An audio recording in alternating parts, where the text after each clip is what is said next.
Kofar Wambai in Kano remains a place where date answers its name, date and place of birth.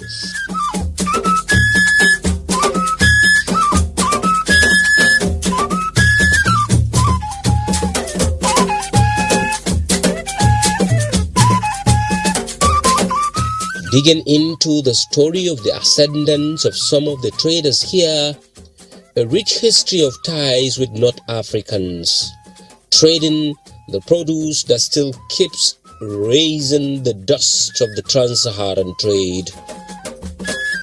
Sadly, the traders here still sought after the dates produced in faraway Algeria, and their meeting point with the suppliers in Niger Republic. Though Nigeria has its own dates produced in Jigawa State, the dates from across our borders seizes the tongues of many, making it a darling to all.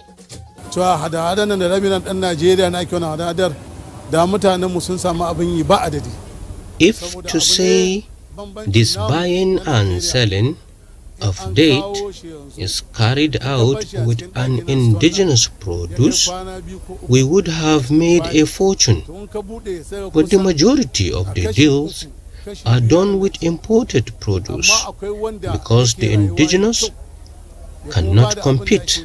For example, if you bring the local produce and store it within 3 days, a better part of it will go rotten. Again, we have another indigenous variety of the date which endures storage but fails woefully in scaling, and the value of date is determined by its weight. Farmers have to produce at least 4 sacks of date in order to weigh 1 sack compared to the one imported. This accounts for huge loss to the local farmers. But if authorities can go out there, get the same kind of seed for all farmers, and understand the strategy used by the farmers out there, that will help. The imported date can be stored for more than 1 year without any problem, except when water touches it. We normally go to Niger Republic to buy the date. There is like the meeting point with other Africans trading dates. You can get different varieties there, but it comes from Algeria. And another selling point for the imported one is its taste. Once you bring it, customers will quickly buy because our people like sweet dates. Our researchers need to find out how the imported one dries up at the top of the tree, while our own remains moist. All true. I think the Ministry of Agriculture should wake up, consult us. We will take them to those places where they can learn and come back to impart on our farmers. Even the Americans have imbibed the process from the North Africans and have since become key producers of date. Nigeria will definitely want to play in the global supply chain, even if it is to only satisfy the tongues of its local demand. Putting its act together means that its farmers must be ready with the right produce, test, and all-year availability.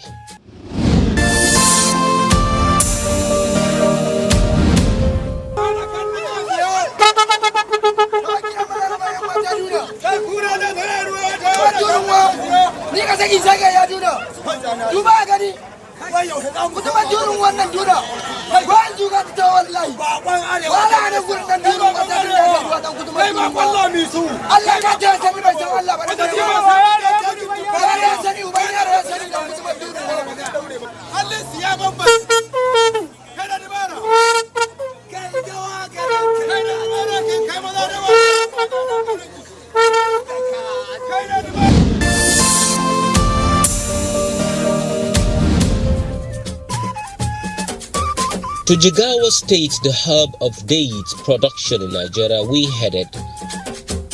and what we were confronted with in date farms leaves much to be desired. In a typical date palm farm like this one behind me, it is very common for you to find some of them that will continue to hit the skies like this one, growing taller every year without producing any kind of fruit on it. The problem lies here, the seed. It is very identical and very difficult for farmers to differentiate between the productive and non-productive ones. The estimate of the date farm trees I inherited could be around 48, and among the 48, honestly, only few bear fruit. This is more than 10 years that I inherited the farm. This year, only one of the date farm trees produce enough fruit.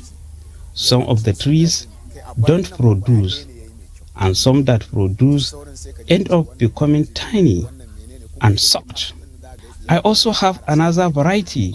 We call it Siki. It produces during rainy season, and because mine didn't do well, I got someone who bought the whole bunch from one tree at 10,000 naira.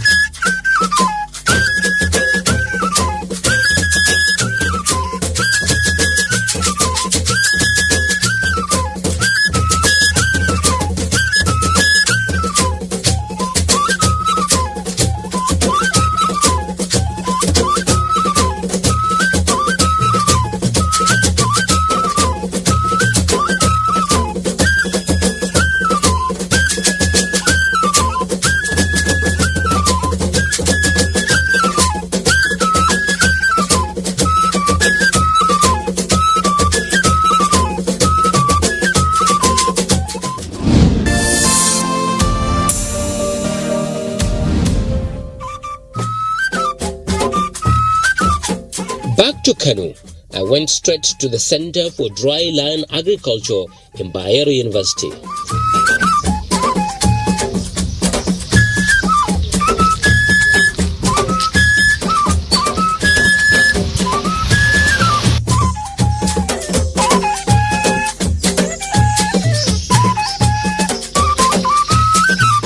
The serenity of the place says a lot.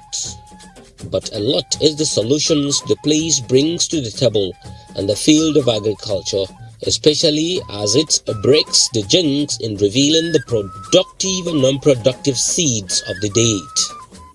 One of the big breakthroughs we have is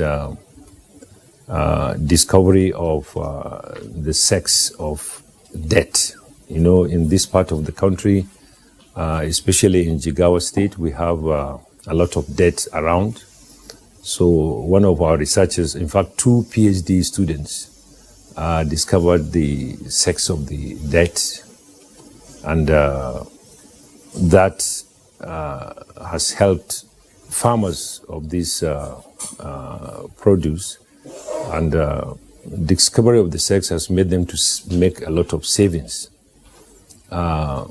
Formerly, before the discovery of the sex of the date, you find that when farmers plant the plant, they have about 60% lost, because the seed consists of male and female, and the male part of the seed doesn't produce anything. You see the date palm growing, but without producing anything. It's only the female that produces, something that is used. And this has given almost 100% yield to farmers on the ground. So that is one of the success of that center. The center has been assisting farmers around this area and in northwestern part of Nigeria with a lot of research discoveries, and this has improved yield, and the economic condition of farmers in the area has tremendously improved. So we are really proud of this Center of Excellence, They have been doing a lot, and we have now ventured into PhD programs and master's programs where students across Nigeria and even abroad, we have large number of foreign students coming in to key into our programs. We have done a lot of impactful research that has led to a number of breakthroughs. For example, some 2.5 years ago, a group of farmers from Jigawa came to visit me in the office, and their major concern is that some of them grow date palm, which is a very important tree crop, of course, in Nigeria. And because date palm is dioecious, the male plant is different from the female plant.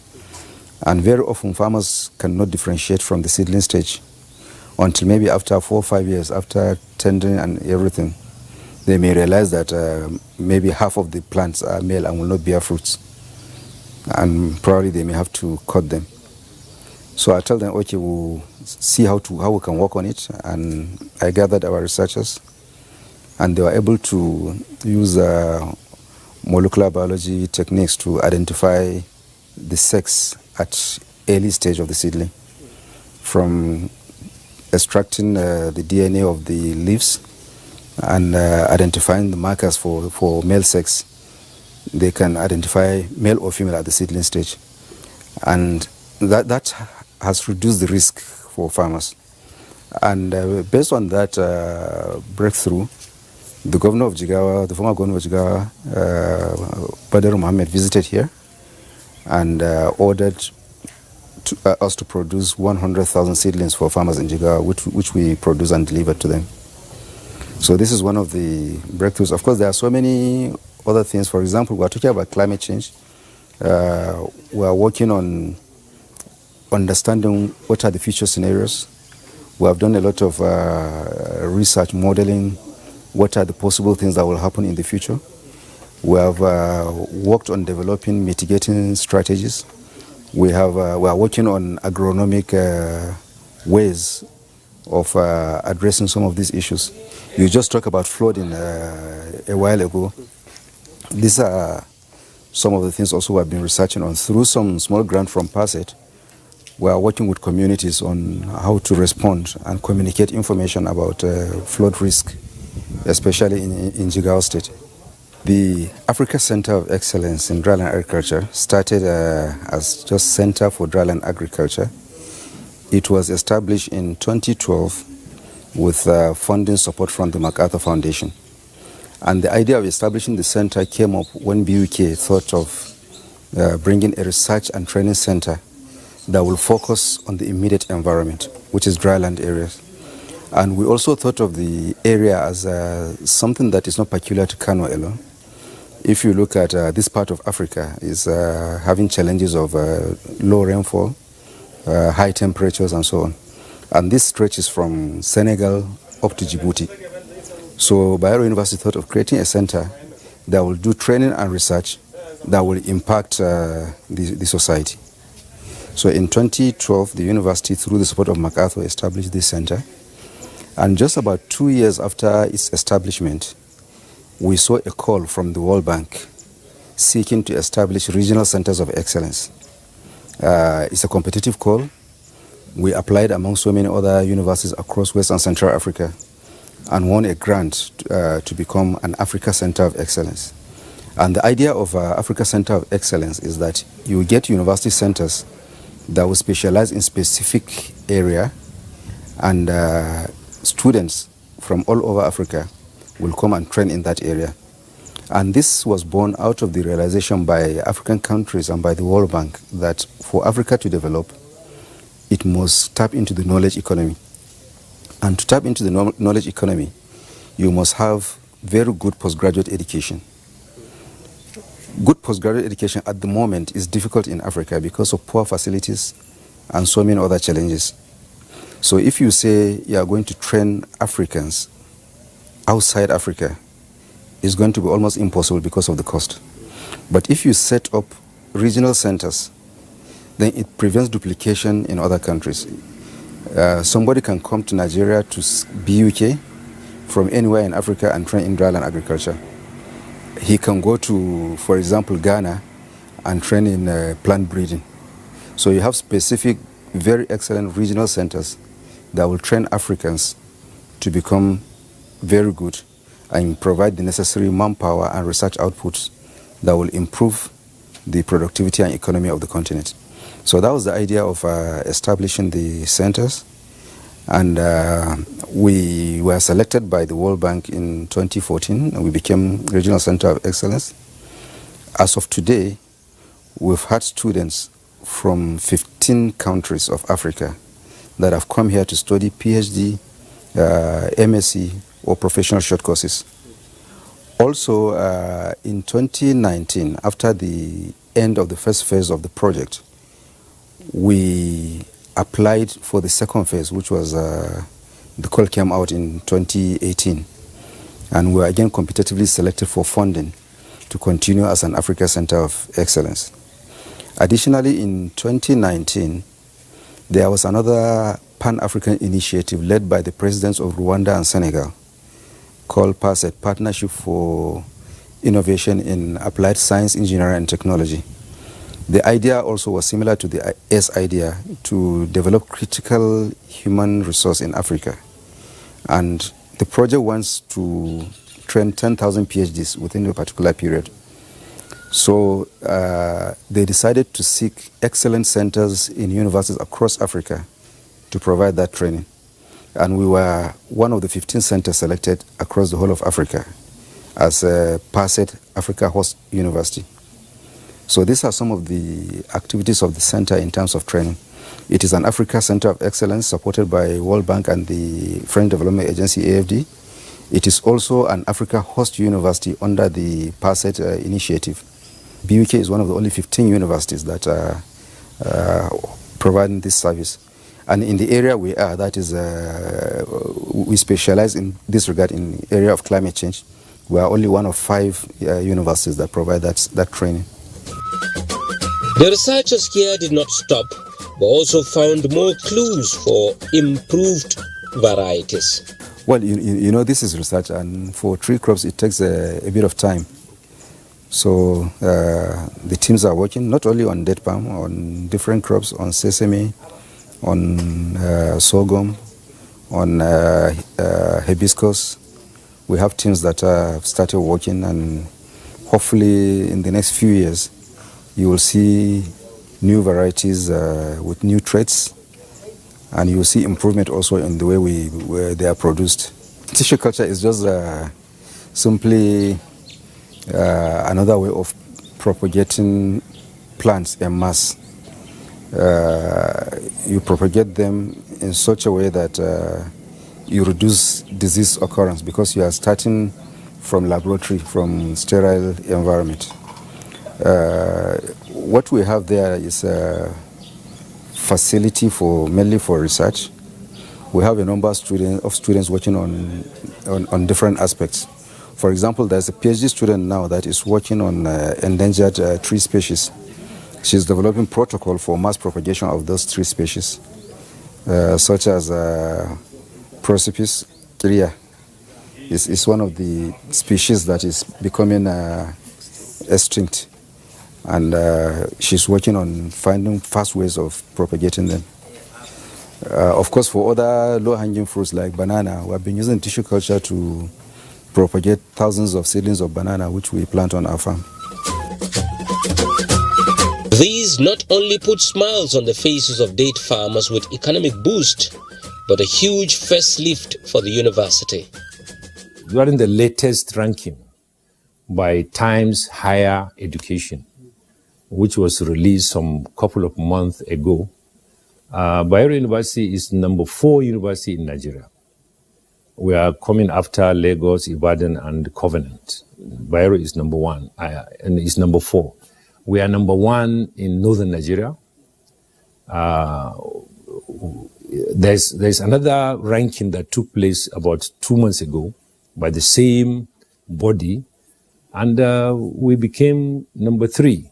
And this time around, they tried to rank universities that are less than 50 years old in Nigeria. We are a university that has been in existence for more than 45 years. We have 18 faculties. We have a student population of more than 45,000. We have about 6 campuses. We have departments, about 95 departments. We have over 190 programs. So as you can see, it's a very huge institution. Bayero University is number 4 university in Nigeria. We are coming after Lagos, Ibadan, and Covenant. Bayero is number 1 and is number 4. We are number 1 in northern Nigeria. Back to the date farms, I saw potential with the willingness of a people to make a headway. And what they need is a little push, but a critical one that could open up these hidden treasure, soaring into the skies with its bunch of sweet honey.